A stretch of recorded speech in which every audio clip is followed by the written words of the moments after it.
Welcome to the Two-Way Street podcast with Rick Harris of Work Boot Consulting and Rob Berry of St. Louis Bath and Renovations. Our aim is to bridge the gap between contractors and consumers. Remember, communication is always a two-way street. Welcome to the Two-Way Street podcast. I'm Rick Harris with my good friend Rob Berry from St. Louis Bath and Renovation. So, looking at my hair, I'm starting to look like Gorilla DeVille. This is not a show about hair. Yeah, I know. It's just like, yes, I got that. And everybody checking in, everybody tuning in is totally confused right now. They all checked in to see our hair. That's right. I'm fortunate enough that I still have hair. It's interesting. I know we covered off a lot of different topics. We're actually up to our 15th episode, believe it or not, or 15th recording, which is kind of cool. Well, clap. Really trying to make these impactful and really trying to make these something that people can walk away from. And if you're a contractor, you get some, not just some theory, but some actual things that you can implement. If you're a consumer, things that you can do to help with, bridge that gap between you and the contractor that you're looking to hire. Because I know there's a lot of stress out there, and people tend to go to places like Angie's List and other places like that. And I'm not saying that they're bad, but it's a free for all with Angie's List. Like they don't vet anybody. They just kind of say, here's somebody. So as a consumer, you want to find somebody that's reliable, that you can trust, and you want to be aligned with somebody. And so we talked about getting people that work with you, your team members, to be on board with the direction that you're heading in. And everybody's, whether it's contracting or plumbing, electrical, retail, whatever business it is, there's always that challenge to get your team on board with you. And it's always a challenge to get your team heading in the same direction that you're heading in. Part of it is leadership. And leadership is person. That's what the leader does, is they cast the vision. And I had a client say to me one time, he was bemoaning the fact that his team does not follow him. So I just looked him straight in the eye and I said, where are you going with your business? And his answer was, I don't know. So I looked at him and said, well, then if you don't know where you're going, how can you expect your team to be super pumped to be on an aimless, rudderless ship just adrift in the middle of the ocean of business? They're not going to want to stick around for that too much longer. And everybody that's watching right now, the light bulb's going off. If they know somebody that's happened to, if it's happened to them, or if not, they can certainly see the advice that's coming. Exactly. You got to have a plan, right? I have to have a plan. And I still remember that time sitting down with my dad back when it was a very small company, very small being, Dad, Steve, Rick, and Greg. That was the company. So Dad and the three of the boys. There's four boys, but only three really dove into the business. And I asked him at this, State of the Union meeting that were held at the kitchen table, are we profitable? And his answer was, I don't know. We'll wait till the end of the year and find out. Well, how much stress do you think that put me under? Oh man. So if I hadn't been his son, I would have left a long time ago. But on the flip side, if I wasn't his son, he wouldn't have hired me. He probably wouldn't have given me the chance. So there's a debt of gratitude there from me. So if you're looking at your team and you've reached the point of utter frustration where they're just like, they show up, clock in, they're supposed to be here by 8 o'clock, they show up at 5 to 8 or whatever time it is. They take their lunch hour, they take their breaks, and they're just kind of there. They're not really bought in. Well, as my coach said to me one time when I called up and I said, hey, I got a problem. And they to my shock and horror, said to me, that's a you problem, not a them problem. I said, okay, all right, fair enough. That's not what I wanted to hear, but fair enough. So it's vision and goals is really what it is. So if you're a contractor that's been trying to kind of get things pointed in the right direction, or if you're new at it, or if you've never done this, vision and goals. So Rob, what would be, in your opinion, what would be kind of the questions that you would ask yourself to kind of figure out what your vision and your goal should be for your company? Speaking from personal experience. I'm going to steal exactly what you just said. Where do you want to go? If my family says, hey, we want to go to Disneyland. Well, Disneyland's not in Oregon. Right. It's not in Peru. It's in Florida. We've got to make our way from the St. Louis, Missouri area to Florida, and we've got to have a plan. And if I ask my buddy Rick, hey Rick, come along with me. Where are we going? We're going to Disneyland. Well, I don't know how we're getting there, but we're going to Disneyland. Rick's going to think, well, Rob, what's your problem? How are you leading your family? What are you doing here? Now, everybody knows what I'm talking about. I'm breaking it down to the ridiculous, as my old business coach, John Farmer, used to say, that you got to break it down to the ridiculous so that you make that point. It's not necessarily a proverb, but you get what we're saying. You make that point. You would book your trip. You see what's available at Disneyland first, right? We start at the top of that funnel. Do the big thing first, just like in life. Do the big things first. We want to see what's available in that timeline. We want to see about that rental car. We want to see about then how to coordinate that with our work schedule, and then the kids, and then the food, and then here we go. So as contractors, where's your business? What's the big goal that you want? Are you trying to? I heard the best advice. They said wherever you are in business, and I'm paraphrasing, wherever you are in business, you should be building your business for sale. And just like, and it's very similar to the advice that, it's not Brian Tracy. It's, I'll think of it. Anyway, you should set a goal to become a millionaire. It's not so that you just have, Rick's got $1 million in the bank now. It's so that it's going to force you to think like a millionaire does. What do you do? And we're talking about taking care of people. We're talking about serving people. We're not talking about taking advantage of people. What's it going to take from you as a good person to become a millionaire? What do you need to do? And all those things are going to require change. So as a business owner, I've got to set better goals. And I really have been focusing on that, I'd say, over the last 2 years, but really defining that over the last, say, 12 months. And now to the point, I really need to rework my goals. Just in all honesty, it's time to rework them, because I have been through the change that we wanted to see over the last year and a half, 2 years. Well, now it's here. How do we refine that? That's the business advice. The consumer advice, consumers, your contractor knows a lot, but your contractor may be, let's say you're hiring a plumber. Do you know if you should hire a plumber? What kind of plumber? Are you hiring a repair plumber? Are you hiring a new construction plumber? Now, if you're a consumer checking in on this and listening to that, you're hopefully a light bulb going, well, Rob, I didn't know there was a difference. That's right. If you hire a new construction plumber to do some repair work, you're going to overpay. If you hire a repair guy to do some new construction work, you're going to overpay, and it's probably not going to be done right, because he doesn't do a lot of ground rough work. He doesn't do a lot of things that are below grade, what we say in the trades, in the ground. So you see what I'm saying right now.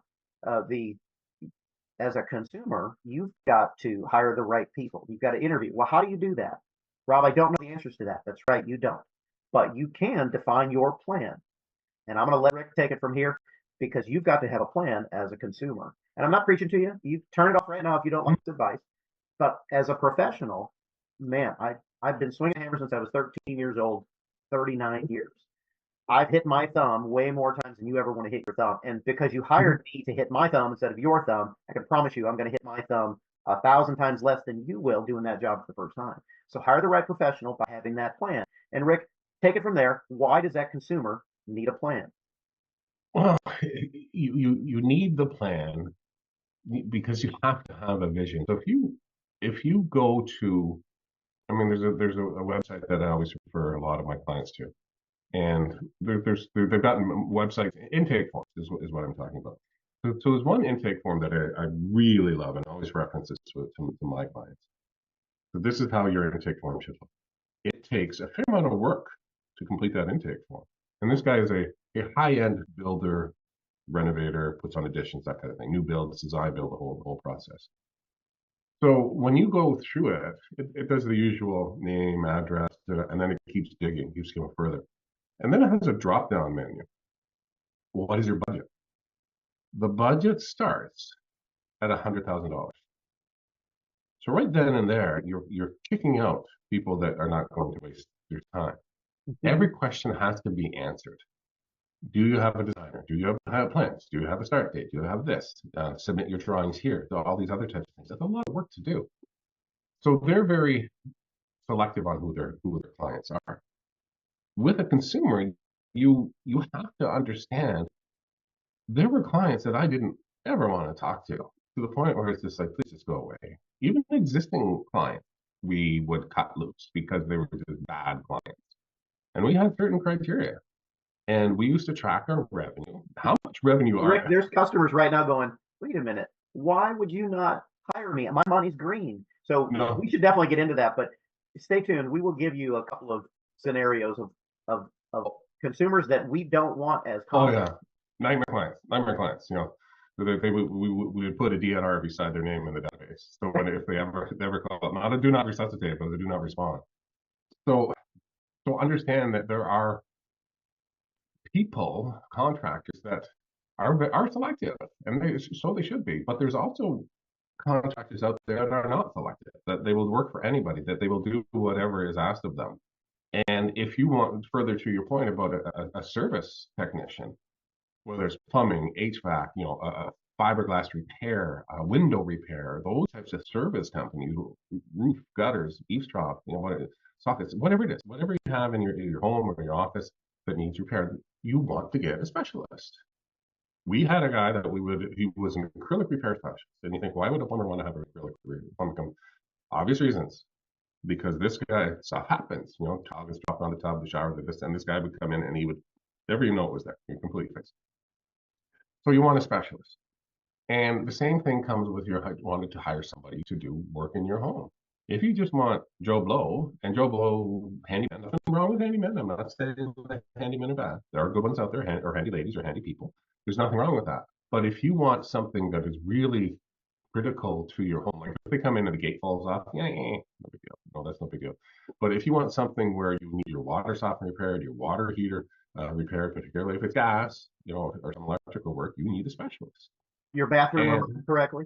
Your bathroom remodeled correctly, that's right. You want it built so that it's not going to fail within a couple of years. Some little things like making sure that the leak holes on the shower drain are done properly so that if there's a problem, it drains out all the other stuff. So you want a specialist.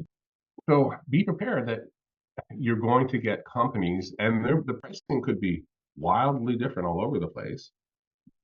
But the companies that are going to charge more are very clear on the clients that they want. They're very clear on their vision. They're very clear on the goals that they have. So those are the companies that will be around for a long time. Those are the companies that will respond to you. Those are the companies where when something goes wrong, will respond and they will be there. It's like that service plumber that you call in to do something, comes in, slaps it in for $150. It may work fine, but if that thing breaks down at 2 o'clock in the morning, good luck getting hold of that person. You know, so those are the things that you have to consider. So from a consumer's perspective, I love what you said, Rick, about the companies having upfront pricing and that you know that going in. When you pull up to McDonald's, you see the menu and you see how much that number one is. It does not change from the time you get from there to the door. It doesn't change unless you've changed your mind and you took something off order or you've added something else. It doesn't change. A good company has very few times when they're going to just raise that price. I mean, very few. And 99% of the time, it's going to be because there was some fire somewhere. There was a job conditional change. And most of that really is not even that. It's your consumer who does not do these renovations for a living. They start to see physically what you've done. You've got this thing built, and oh, now I see it, Rick. Thanks for showing me that. Hey, can we do this other thing? Oh, we sure can. Here, it's only going to cost you this. Or some big companies, hey, your change order's $600. It might be a $5 part. Your change order is $605, and that's fine. Those bigger companies are going to have that because they know the cost of putting Rick in a work truck and sending him to your house. Probably somewhere in the neighborhood of $300 to $400 an hour, maybe more. Probably more. Probably close to $500 or $600. Well, why would I pay somebody $600? Because that $600 bill you're going to pay once. Your new guy working out of the back of his truck or this kind of thing, you're going to do that job twice. Yeah, absolutely. And it's so consumers already know this. You get what you pay for. So you can find somebody to install whatever it is for a bargain basement price, and that's fine. There's nothing that's fine. If that's your business, if that's what you want to do. That's not the people that we want to. Those are to be considered a CD client, as far as I'm concerned. A CD client will always be a CD client. That's not somebody that. And the CD clients most of them don't know they're CD clients. Yeah, they don't. They have no idea. So we're trying to. If you're a C or D client, there are certain things that make you a CD client. You know, complaining about the bill, complaining about the service, complaining about all this stuff with really good companies. Companies that serve the A's and the B's, or just the A's, they don't want to deal with you. So if you phone up and you're demanding pricing over the phone, And there are certain times when you can give prices over the phone. There's nothing wrong with that. You can give a budget. But if you're just trying to beat them down and not respecting them as a professional, because they are professionals just as much as anybody in the white collar world, or they're a lawyer, a doctor, a tax preparer, whatever else, there's just as much professionalism there. If you're dealing with a professional company, they will hang up, or they go, sorry, we cannot look after you. Go somewhere else. And we're happy to find you somebody else. So from a contract, you have to really look hard. Excuse me. Do you want that CD client, that C class client, the D class client, or do you want the A class client and the B class client? A class clients and B class clients understand that good products cost money. They will pay money for better value. Well, So if we could, I want you to continue, but let's define the A's and B's and C's and D's. And I'm going to put this in, I'm going to spell this out, and you guys could disagree. That's okay. Here's what I see. Here's the type of people that call us. A's and B's almost never have problems with contractors. And that's not to say that, hey man, you did that thing wrong or didn't break, broke, and can you come fix it? Yes. C's and D clients, man, I cannot find a good contractor. That guy, I found another guy to screw me over. You're probably shopping on budget first versus results. And I'm painting with a broad brush here just so that you get the idea. C's and D's have problems with contractors. A's and B's would rather pay more and never have problems again, or they know that, man, when I call Rob, he answers that phone or he calls me back the next day. I get 24-hour response. You're going to get that. So go ahead and undrive that peg and take it from there.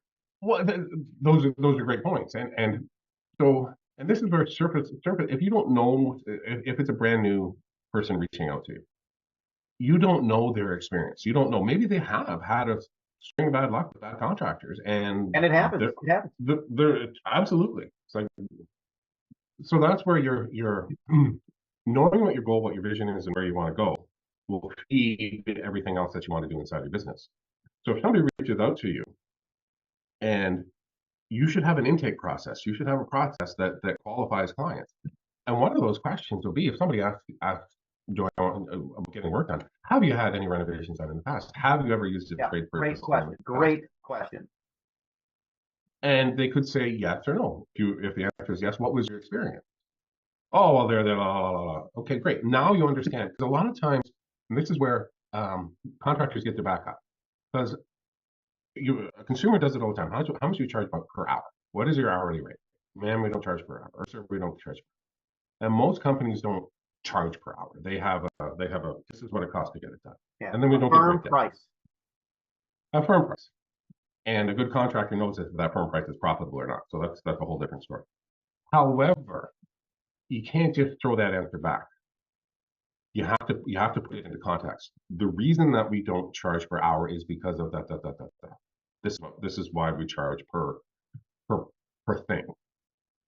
And if you don't put that in context, what are you going to do? You could take somebody who potentially are A-list client, and you upset them, and they look at you as you're robbers, you're thieves, you're this, you're that, and everything else. So if your process isn't put into place, that can happen. So you have to make sure that who was ever the first point of contact, which is, in my opinion, the toughest job in any company, because if you're a sales rep and you're meeting with a client, you have lots of time. You have 10, 15, 20, 30 minutes to develop the relationship with the client. That person answering the phone or answering that email or doing whatever it is, most often it's the phone. They have minutes. They have 60 seconds sometimes. They have 30 seconds. They have 15 seconds. Those types of things can really affect somebody's opinion of your company. They could be A-class clients. You could be an A-class company, but that person at the front, that gatekeeper, hasn't been properly or hasn't been shown the process, or they've onboarded themselves or whatever it is, or they don't understand the goal and the mission, the vision of the company, where it's going, and they don't understand how important their role is to feed that vision, that mission. Yes, so it can happen, absolutely. And what you need to do is understand as a consumer, because we're all consumers. At the end of the day, we're all consumers. I just went through a horrifying story of not horrifying. This is first world problems. Switching internet providers. It was just a really bad experience. We did it to save money, and you know how that always works out. So it did not work out. We just talked about that. Don't buy on budget. Yeah, every once in a while you fall into that trap. Let's go it's $100 a month. That'll be enough to pay for a plane ticket somewhere really cool. But anyhow, didn't work out. So if you don't have a process to educate your clients or your potential clients or existing clients, expect to have inconsistent results, inconsistent experiences where you will lose those A-class clients or those D-class clients will come in the door. So you have to have that in place. And this sounds so incredibly goofy, but if you're somebody that is looking for somebody to come into your home or your office to do some work, have a process to qualify them. Be perfectly clear. Say, hey, Rob, I don't know you from a hole in the ground. So just to let you know, I'm interviewing 3 other companies to do this project. Please don't be offended, but this is what we like to do, and this is what we found has worked best for us and our family in the past. Great. Be open and honest. And for the companies listening in, hey Rick, I appreciate you being honest with me about that. What's your criteria on how you're going to pick a company, especially if our prices come in similar, at similar levels? How are you going to pick that client, or how are you going to pick that contractor? That'd be a question that I would ask you, that I ask a lot of people, because people do buy on price. Everybody's got a budget, but I really like what you said. We are all consumers. I may be a carpenter, and I'm a good one. Rick may be a plumber and a business leader, and he's very good at those things. But we all have to buy stuff. Rick doesn't do everything. I don't do everything. We have to talk to people. Yeah, absolutely. And it's the experience and how you feel. So I have to get my passport replaced. And the government, I went online, filled it all out, followed everything. I'm like, well, where do I mail it? Where do I send this? And I was all set to go. It's like, okay, I'll call the passport office, the government office. It's 10 minutes away from where I live. Call them up, and it's like, you need to make an appointment. And, no, sometimes you do, sometimes you don't. Just come. It's basically, it's better if you come in. I came in, went in. What an amazing experience. It was simple. It was done, in, out in 10 minutes. See you later. Bye. I will tell everybody now. If you need a passport down, go down and actually see this one person. They're really friendly. They're really nice. They'll walk you through the whole process. Now I will tell everybody. However, that's how you need to find a contractor.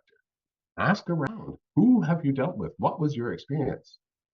How did you go through? How did you feel? Have a list of questions that you want to ask. What is important to you? Is it price? Is it quality? Is it long? Is it durability? Be realistic. If you're planning on flipping that house and moving out, maybe doing the whole building envelope on your house isn't the best idea. Be honest with your contractor about what it is you're doing.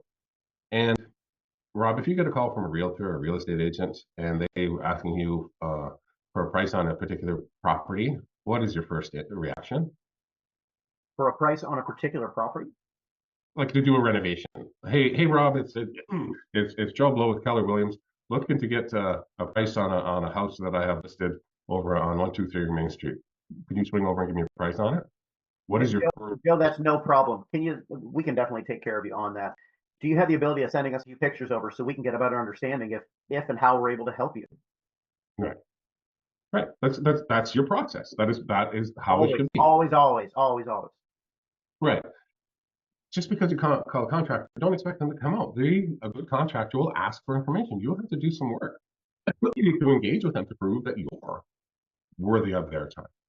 The same way a contractor has to prove to you that they are worthy of your money and your investment with them and their trust. I know that the light bulbs are going off in people's minds if you're a contractor or if you're a consumer. Here's the cliff notes. If you're a contractor, stop working weekends. Yep. Get a sales process, and figure out what it costs you to get out of the truck every day, or rather get into the truck. How much does it cost you? What's your cost to do that? And if you've never figured out your cost, now you're going to be, oh man, we got to raise our prices. Consumers, and I tell this to every consumer, especially the ones that already do this. My best consumers are the ones that they already have an exact plan on what they want, or certainly if not exact, they know what they want. They know what street they're on so that they can get to Disneyland. They know what they want. That makes my job easy because now all I have to do is just turn off the brain and give them exactly what we want once we've talked about particulars and the budget and the timing. Those are easy people to work for because they've already said what they wanted. And we've already gone through the process of the yeses and nos and the maybes to get to that point where they've said, hey, Rob, your company is the company for us. When can you start? We take a deposit that holds the calendar time for them. And we don't play around with that stuff. Time budget is just as important to us as the financial budget. And so you guys hear what I'm saying. Contract, be very clear on what it is that you want with your consumers, and consumers, be very clear on what it is that you want with your contractor. And each of you watch the other's body language, because you're going to see those people that can and can't take care of you. And through our sales process, I can't tell you how many times that people have raised their hand and said, you know what, you answered my question when I couldn't even get an estimate from somebody else. I don't know how companies these days aren't at least able to give somebody a spitball. Hey, Rob, how much does it cost for a water heater? How much does it cost for a new shower? You should be able to. You want to find out if that's your. Are you in the $5,000 to $10,000 range, or are you in the $100,000 range? You should be able to give somebody some information just like that. You're going to lose some sales. That's okay. Most of those people are the clients that you probably don't want to work with anyway, and they will filter themselves out. But you guys see what we're talking about, and you guys know the direction we're going with. Have a plan. Yeah, and here's the thing. I don't think there's anything wrong with putting pricing on your website. Put some pricing on your website. Well, at least something verbal, right? It's something. Yeah, it could be, depending on what you do, it could be good, better, best. It could be starting out. It could be a process. But I saw one the other day. It's like it was for log homes, and I thought it was genius. It was so good. I said to somebody, it's like, what type of style are you looking for? And I never went down because I didn't want to give my information and waste their time. But there's nothing wrong with having that as part. That's part of the qualifying process. Now, if somebody goes onto a website and they see, oh my gosh, they want $4,000 to replace the main panel, which in my opinion is a decent price. I'm not going to pay that. Okay, fine. Then that's fine. They don't even have to answer the phone to tell you that they're not a client of yours. So I get the big takeaway from this, and so this is for consumers. If anybody's listening and you're looking to figure out who to call for either repair, renovation, a build, an addition, whatever, be very clear on what it is that you want. Okay, but also be open to input from the contractor that you want that comes in. So if something as simple as the breakers, that we'll continue with the electrical. The breakers on my panel are constantly tripping, and it's being a real pain in the butt. What do you want? What is your ultimate goal with your electrical system? Well, I want it to work like this, and this, and this. Okay, write that down. Write down the things that are important for you. So when you reach out to a contractor, you say, this is what's going on. This is what I want. What are my options? A good contractor looks at you as, oh my gosh, this is an educated consumer who knows exactly what it is they want. They know what they want. Well, Rob, there's a couple of different things. It could be this, and this. Okay. You could be starting out here where maybe we can refurbish some of the breakers. Don't laugh, because there's a possibility to do that kind of stuff. You could do this. It could be some loose connections. It could be just a breaker. It could be this. We don't really know. But what we can do is we can guarantee that this is what we charge to come out and replace a breaker. If you have one, we charge this much. If you have two, we'll do this. So that's what you're looking at. But if you're looking for a full panel replacement and you want surge protection, then you want a couple other things, it kind of goes on from there. And then you can say, hey, really appreciate that you've got this vision, this goal in mind. If you're a contractor, have a checklist of the things that you want out of your clients or potential clients. And overarching, what you want is, what is the vision of your company? Where is it going? What does your life look like? What do you want? Where are you going? All those other types of things that will feed in to what kind of service you offer. So if you don't know where you're going, back to the analogy of hopping on a rudderless ship, that's where you're going to end up. You're going to end up nowhere. And if you want to be that, and that's perfectly fine. If you want to be the contractor that is you and a helper that you have to replace every 3-6 months or every once 1 or 2 years because they quit, that's fine. If that's where you want to be and that's successful looks like to you, that's fine. But if you want to be that person who wants more, have a vision. What do I want my life to look like? What am I doing? What's going on? And then funnel that down into your activity. What are the activities that I'm doing? What are the things that I'm doing with my business that is feeding that goal? Well, yeah, the guy that you're talking to right there, Rick, his favorite restaurant does not change employees every 6 months. Right. Because the food quality is going to be different, and it's not going to be his favorite restaurant anymore. Yeah. Oh, restaurants, I can't tell you how many times I've gone into a restaurant. It's like, it's different. What's going on? It's not the same. Oh, we got a new chef. Okay. Yeah. How many times more are you going to see that client when that recipe just changes a little bit? Right. And that's what happens with your, as a contractor, as you're growing, as you're adding more people. If you don't have those things in place, that this is where we're going, this is how we're going, this is what we're doing, this is the process that we follow, you will get inconsistencies right across the board. So you can send out Bob to do one thing, and he will do it his way, and the experience from the client may or may not be good because you don't really know because you're not following a standardized process. But anyhow, Yeah. have a list of the things that are important to you from your client. So when a client says to you, I want you to come by at 6 o'clock on Saturday because that's the only time available to fix this thing that's been broken for 3 weeks. No. No. No, it's not happening. I'll throw my business in there. We work Monday through Friday. Yeah. And Yeah. somebody said this to me a long time ago, and it doesn't always apply to every business. Sometimes we need to work on a Saturday or Sunday. That's very, very rare. That's probably once out every 2 years. But how many times do you go see a lawyer on a Saturday? No. Never. Never. No. How many times do you go to the bank at 7 p.m. on a Friday?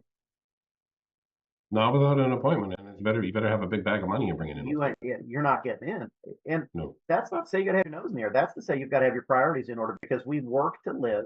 We don't live to work. And Yep. I say that because, man, I've been on that word. Oh, we'll work some Saturdays. No, we work No. Monday through Friday. Here's our pricing. Here's what we do. Here's what we don't do. Yep. Write that note down here. You're not all things to all people. Here's what we don't do, but define that because as a consumer, they don't hire the HVAC guy and then he comes out and then, you know what, we do some landscaping too. We also did a little bit of light brain surgery on Saturdays from noon to 4. That's right. You're not getting that. You're not getting that. Your banker you see from 9 to 5, maybe. Your banker you see Monday through Friday, 9 to 5, maybe. And you get what I'm saying. Professional contractors establish your work schedule. Consumers, rarely are you going to get somebody at some crazy time at Friday at 6 p.m. If I've been talking to a guy for 12 months and I just couldn't get on the schedule, I might do that, but yeah. For sure. Yeah. And it's so for contractors, it's your company. Stop letting your team stop letting your clients run your company for you. You be clear on what it is you offer. When that all comes from figuring out where you want to go with your company. And for consumers, same thing. Have a checklist. What is it? Whether it's a repair, or replacement, whatever. What is the ultimate goal that you want? Say you got a toilet that's constantly plugging. What do you want? Well, I don't want the toilet plugged. Okay, well, you may be looking at getting a brand new toilet. So, want to end it here. It was interesting. We were talking about getting the right clients. A good client for me may not be a good client for the competitor, and that's for a good reason because I'm very clear on what my goals are, and competitor may be very, very clear on what their goals are. They just serve the different needs. So, funny story to wrap it up. I remember I was in the office one time. My father answered the phone. A lady had called in, and she said she needed something fixed as soon as possible because it had been broken for a few days. He said to her, "How about Monday?" "No, I won't be home." "How about Tuesday?" "Won't be home." "Wednesday, Thursday, Friday, won't be home." He finally said to her, "I don't think you need this thing fixed." And she said, "Well, why not?" "You're never home." So what that said was, yes, we will come out if it's an emergency, but this is not an emergency. So we were very clear, even way back then, who we were going to serve. That was a client that we didn't want. So, yeah, and your lawyer will show up at any time you need him. He'll show up on Saturday or Sunday. It may cost. of course it will. It may cost you an extra $10,000 or $15,000 retainer, but he'll show up. And listen, that's not a stuck-up attitude. It's we all need free time. If you are a professional, you need time to recharge your batteries. And the only people that don't understand that are the C&D clients. If you're an A&D client, I don't even have to tell you this because you already know it. You value your time. You work off your calendar. That's how things get done. You're punctual. You're professional remodeler. You're professional contractor. They value their time as well. I've got 6 children. I'm not coming in the house at 7 p.m. every day. Because I want to see that. So the people that actually the C&D clients are not watching this for advice. The bad contractors are not watching this for advice. The A&B contractors, the A&B consumers, those are the people that we want to talk to because you needed 1 or 2 things to find that better contractor. You needed 1 or 2 things to find that better consumer because we all want to get better. The pros watch the numbers, right? We don't play baseball or football or whatever sport, and the best ones, they want to know their stats, don't they? So we watch those numbers because it's important to us. We want to know the metrics. We want to get better because we're people. We have feelings. We have emotions. We don't just swing a hammer, and turn a pipe wrench. We have families, and I know you're rolling your eyes right now. That's okay because Well, I'm not talking about you. I'm just talking about the listeners. No, I know what you mean. You know, I think it's very important, and I know, Rick, that you agree. It's very important to set those boundaries. By setting those boundaries, as a consumer, what Rick was talking about earlier, setting that plan. Or if you're a contractor, setting that plan. That means doing what you say that you're going to do, that firm price, listing everything that you're going to get, telling the customer what they're going to get before they ever get it. If each of you has a plan as a consumer or as a contractor, if you have that plan and you're knocking it out of the park, you have won before you started. My old pastor used to say, still says, when it's germane to the conversation, we plan today for tomorrow. I'll say that again. We plan today for tomorrow. We set our clothes out today for tomorrow so that we already know what we're going to wear. Some people are so robotic they have to just wear the same things. That's fine. Whatever gets you out the door and gets you more productive. But we plan tomorrow today, right? That's what we do. That's what Scar said in Lion King. Be prepared. We had to work in some Lion King, didn't we? There you go. Yeah. Thanks, Rob. Appreciate it. We'll see you guys. Appreciate you, and I hope you guys got some value out of that. Rick and I we've messed up 10,000 times, and you can be the beneficiary as a viewer, as a listener, as a subscriber. You guys can benefit from the things that we've messed up, and because man, that fire's hot. We got tired of touching that fire. I don't work on the weekends. We've got to figure out our pricing. You've got to work off of your calendar. You've got to have order, not chaos. And by watching this and taking one or two or three things from each one of these podcasts, you're going to have a totally different company in 6 to 12 months. You're going to have a totally different contractor as a consumer. If you're looking for a general contractor, it's probably the best thing you could do as a consumer is find a great general contractor. You're not going to need him every day after he fixes those things. But that guy he already has navigated the other contractors out there. He's already filtered out the bad contractors. He only works with contractors now. You get to pick his brain. He's going to hand those over to you because he trusts you and he knows your check's clear. And he doesn't even see you as a consumer anymore. You're almost family. You want to hold those guys close. Get a good general contractor in your Rolodex, in the old phone contacts. Yeah, 100%. So if you enjoyed this, share it. If you're watching us on YouTube, make sure you subscribe. And if you need anything, watch at the end. You'll get our emails on how to get a hold of us. Okay. Thanks, Rob. We'll talk soon. Thanks, Rick. Thanks, everybody, for watching. To learn more about Rick, go to his website, workbootconsulting.com. And to learn more about Rob, go to his website, sdlbr.com. Until next time, work on bridging that gap. Remember, it's always a two-way street.